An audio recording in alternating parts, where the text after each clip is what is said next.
Hello বন্ধুরা, তোমরা সবাই কেমন আছো? আশা করি সবাই খুব ভালো আছো। আজকে আমি রান্না করব লইট্টা মাছ। তো আমি লইট্টা মাছটা ভালো করে ধুয়ে নিছি। এখন কড়াইয়ের মধ্যে তেল দিয়ে দিলাম। এখন দিয়ে দিলাম এখানে পেঁয়াজ বাটা আছে, রসুন বাটা আছে, আদা বাটা আছে, জিরা ধইনা সব একসাথে আমি বাটছি। বাইটা এখন আমি সুন্দর করে এটারে কষামো। তো এখানে এখন দিয়ে দিমু লাল মরিচ অনেকগুলা, যেহেতু আজকে আমি লইটা মাছ রান্না করতেছি। সমুদ্রের মাছ একটু মিষ্টি মিষ্টি থাকে, তাই আমি এটার একটু জাল করে রান্না করবো। তো এখানে আমি দিয়ে দিচ্ছি 3 চামচ লাল মরিচের গুঁড়া। এখন দিয়ে দিমু হলুদ, হলুদের গুঁড়া এই ধরো আধা চামচ দিলে হইব।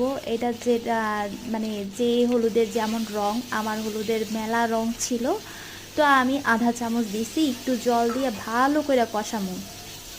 ভালো করে কষাইতে হইব কিন্তু, বুঝছো? নাইলে কিন্তু মশলার একটা কাঁচা গন্ধ থাকবো। তো ভালো কইরা কষায় লইবা।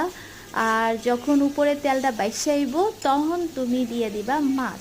তা আমি এর মধ্যে দিয়ে দিলাম একটু লবণ, পরিমাণ মতন লবণ। আর আমি যেহেতু লবণ টান লবণ খাই আমার তরকারিতে, তাই আমি অনেকটা লবণ দিচ্ছি, যাতে আমার ভাতে লবণ না দেওয়া লাগে। এই যে দেখো, আমার কিন্তু মশলা সুন্দর কষানো হয়ে গেছে। এখন আমি দিয়ে দিব লইট্টা মাছ। খেয়াল রাখবা, লইট্টা মাছ কিন্তু অনেক নরম, তাই প্রথম প্রথম অবস্থায় একটু ভালো করে গুটায় নিবা, কিন্তু পরবর্তী অবস্থায় বেশি একটা গুটাইতে পারবা না। তাই প্রথম অবস্থায় যতটুকু পারো গুটায় গুটায় নিবা, সুন্দর করে কষায় লইবা। এই যে আমি দেখো খুব সুন্দর করে কষায় লইতেছি, যাতে একদম মশলাগুলো একা সুন্দর করে ঢুকে। বিশ্বাস করবা না বন্ধুরা, এত মজা হয়েছিল আমার লইট্টা মাছটা। আমার বড় পোলা খাইয়া যা কইছিল।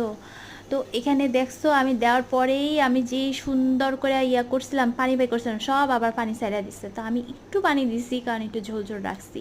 তো আমি দিয়ে দিছি এখানে অনেকগুলা ধনিয়া পাতা।